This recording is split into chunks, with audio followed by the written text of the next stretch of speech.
Hola estudiantes, hoy veremos la clase 7, costos indirectos de fabricación. El costo de indirecto de fabricación es parte de los elementos del costo de un producto o de un servicio. Ahora vamos a ver en qué consiste. Miren, dicen aquí que son todos aquellos costos que se consideran parte del objeto, pero que no se pueden identificar de manera viable. Estos costos no son directos, sino que forman parte de aquel elemento común que se llama costos indirectos. Dentro de este podemos tener mano de obra indirecta, materia prima indirecta y otros tipos de costos. ¿Qué materia prima indirecta? Por ejemplo, podría ser pegamentos, clavos, tornillos. Mano de obra indirecta, supervisores de personal, seguridad, aseo. Otros costos indirectos, por ejemplo, el costo del uso de las herramientas, depreciaciones, el arriendo, las contribuciones, seguros y permisos para la planta. Todos aquellos son lo que llamamos costos indirectos de fabricación. Y entonces, la sumatoria de estos nos da el costo total de estos llamados CIF. Ahora, existen diversas problemáticas asociadas. Poder identificar entre materia prima, mano de obra, directa o indirecta. Claro, ¿cuándo es directo? ¿Cuándo es indirecto? En términos generales, ojalá todos los costos pudieran ser directos, porque así podríamos tener el costo de los productos o servicios de manera exacta, pero no es posible, dado que muchas veces el costo de poder llegar a la exactitud es mayor que el beneficio. Por lo tanto, en ese momento se toma la decisión de llevar estos costos a costos indirectos para así ser distribuidos de una manera lo mejor posible, que vamos a ver en esta clase. En este caso también otra problemática, se sobre o subvalora la distribución de estos costos indirectos de fabricación, dado cómo en el fondo esto se realiza. Y obviamente es importante el análisis de la rentabilidad y la fijación de los precios, que muchas veces pueden ser inadecuados si nosotros no hacemos un buen cálculo de estos costos indirectos de fabricación. Entonces, estas problemáticas nos pueden llevar a una toma de decisiones inadecuada si nosotros no lo vemos con claridad. Y es importante en eso entonces tomar en consideración que por una parte vamos a tener estos costos indirectos totales, que debemos verlos claramente, identificarlos con mucha claridad, qué es directo, qué es indirecto, el costo, el beneficio, etc. Por otra parte, vamos a tener un elemento base, y ese elemento base es crucial para un buen cálculo de los costos indirectos de fabricación que van a cada producto. Piensen, imaginen que el costo indirecto de fabricación es un gran monto que incorpora varios tipos de costos indirectos, arriendo, seguros, como lo vimos en las láminas anteriores. Y todo este costo debe ser distribuido de la mejor manera en cada uno de los productos o servicios que presta la empresa. Por lo tanto, el elemento base va a ser el elemento que nos va a permitir distribuir este total en los distintos costos de los productos. Por ello, es muy importante poder determinar un elemento base, como dice aquí, adecuado. ¿Qué significa que este elemento base sea adecuado? Es decir, que esté presente en todos los productos a los cuales queremos entregar este costo indirecto de fabricación, que sea fácil de identificar para así poder tener una buena distribución, y también debe medir la importancia relativa. ¿A qué se refiere esto? Que si un producto consume más costos indirectos de fabricación porque es de mayor tamaño o porque requiere mayor trabajo o porque requiere mayor el consumo de los costos indirectos de fabricación, este elemento base debe representar esa diferencia. ¿Cuáles son los ejemplos de costos indirectos de fabricación que podemos tener de elemento base específicamente? Aquí se muestra, puede ser materia prima, puede ser mano de obra, puede ser cantidad, puede ser costo, todo aquello que nos permita traspasar H máquina, horas hombre o horas máquina, el valor de la mano de obra, la cantidad de la materia prima, todos aquellos elementos base son válidos. Lo importante para seleccionar uno de ellos es que efectivamente sea de fácil determinación, esté presente en todos los productos y realmente mida la importancia relativa de los distintos productos a los que se quiere distribuir este costo indirecto. Ahora, ¿cómo se hace el cálculo? Esto es algo sencillo. Sumo todos aquellos costos indirectos de fabricación, luego a esto los divido por el número total del elemento base que yo elegí y ahí entonces me va a ir dando la cuota por elemento. Por ejemplo, si yo sumo todos los costos indirectos de fabricación y lo divido por ejemplo, el elemento base sea la cantidad de materia prima, y son X cantidad de materia prima, me va a dar el elemento base por unidad de materia prima. Y asumo que, si cumplo con los requisitos anteriormente señalados, que todos los productos que yo fabrico tienen esa materia prima. Por lo tanto, al tener la cuota del valor por materia prima, al multiplicar por la cantidad de materia prima que cada uno de estos productos utiliza, voy a poder estar distribuyendo de manera adecuada el costo de estos costos indirectos de fabricación. Ahora, ¿cómo es el asiento contable de aquello? Es que cuando yo compro o cuando yo en el fondo utilizo estos costos indirectos, los cargo a costos indirectos de fabricación, representados ahí por la cuenta CIF, contra el proveedor o las remuneraciones por pagar, contra aquello que efectivamente represente el traspaso.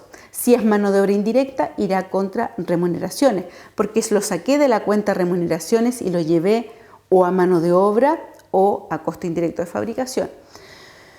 Si es arriendo, no va a ser el gasto por arriendo como lo conocíamos anteriormente, sino que va a ser costo indirecto de fabricación.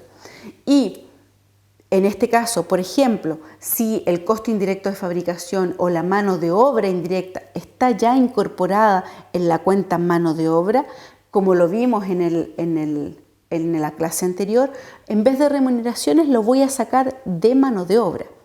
Todo depende dónde se encuentre el costo y nosotros hayamos tomado la decisión de llevarlo a costo indirecto de fabricación, es de donde debemos extraerlo para cargar la cuenta costo indirecto de fabricación. Y obviamente cuando ya utilizamos esos costos, si los llevamos a la producción, se carga producto en proceso o orden específica de fabricación, si estamos utilizando ese método, y se abona esta cuenta costo indirecto de fabricación. O en ambos casos, si se dan cuenta, se abona esta cuenta llamada CIF. Ahora, hay CIF reales y CIF aplicado. ¿Cuál es esta diferencia? ¿Por qué tiene un apellido en este caso? El CIF es el costo total, ¿verdad? Ya lo habíamos visto anteriormente. Pero puede ser un costo real, es decir, de aquellos eventos que ya sucedieron durante el mes, o puede ser un CIF que depende de algo que se presupuesta, que viene de una cuota normal, algo normalizado. Vamos a explicarlo con un poco más de claridad. Cuando nosotros calculamos los costos en base a lo real, nos damos cuenta que hay algunos costos, por ejemplo, costos para el mes de enero, costos para el mes de febrero, costos para el mes de marzo. Como se ve en esta lámina, vemos que los comportamientos de los costos indirectos no son del mismo mes, de la misma dimensión, van cambiando. Si yo, por ejemplo, tomara solo los costos reales del mes de enero en esta lámina, como se ve en la el primer cuadrito del lado derecho, voy a ver que tengo X nivel de costos. Pero si luego tomo el costo de otro mes, donde está más alto el nivel de los costos, es distinto el costo real. ¿Qué está pasando en este caso? Que los meses están teniendo distintos costos y los tienen porque en algunos casos, en algunos meses se hacen más costos de mantención, por ejemplo, se mantienen las maquinarias, hay más alto nivel de refrigeración, por ejemplo, o hay más alto nivel de aire acondicionado. por la situación climática que, por ejemplo, está la zona donde está la planta productiva, por ejemplo, que obliga a la empresa a tener ciertos costos diferenciados por periodo del año. Y por ello, el costo fijo a veces no es el más adecuado por estos cambios. Por ejemplo, también un costo importante puede ser las contribuciones de bienes raíces, y estas se hacen 4 veces al año, no se hacen todos los meses. Por lo tanto, los costos reales, por una parte, si yo tomo parcializado mes a mes, no me reflejan los costos de todo el año. Esa es una cosa. Y si yo quisiera calcular los costos fijos de todo el año, tendría que esperar a final de año para poder calcularlos, lo cual no sería en absoluto eficiente, porque yo requiero el costo día a día, instante a instante, para poder costear, para poder producir y para poder vender.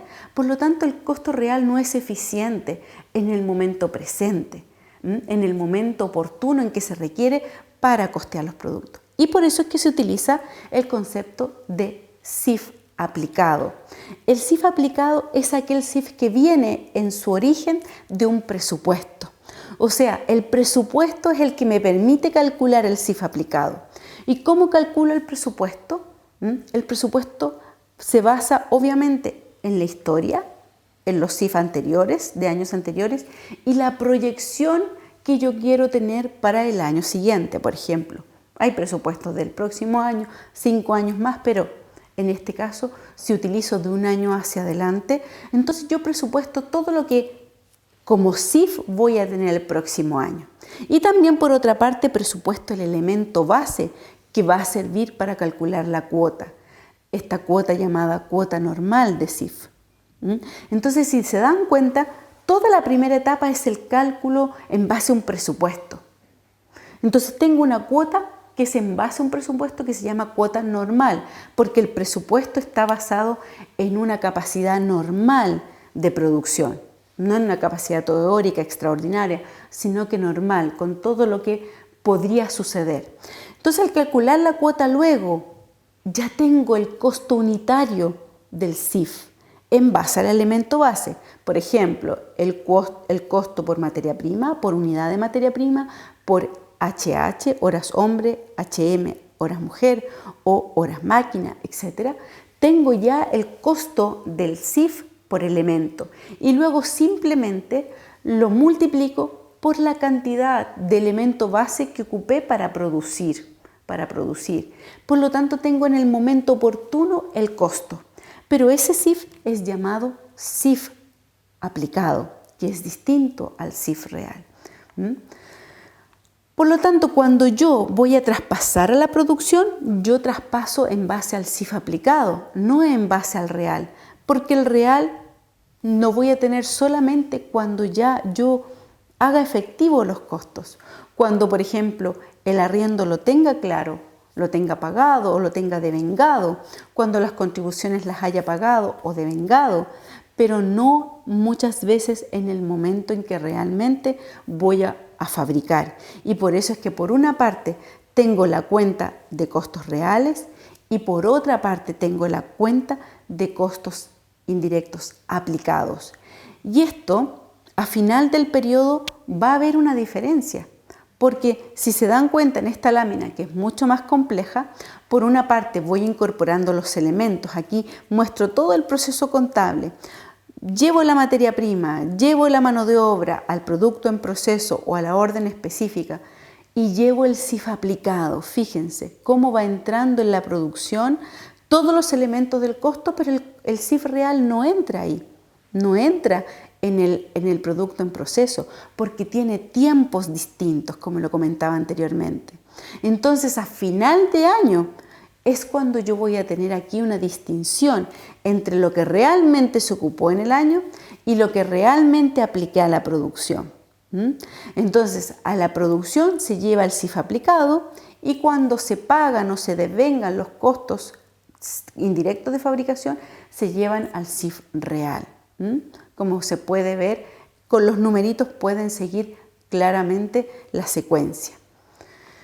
Entonces, estudiantes, Aquí hemos visto un poco sobre lo que son los costos indirectos de fabricación. Muchas gracias.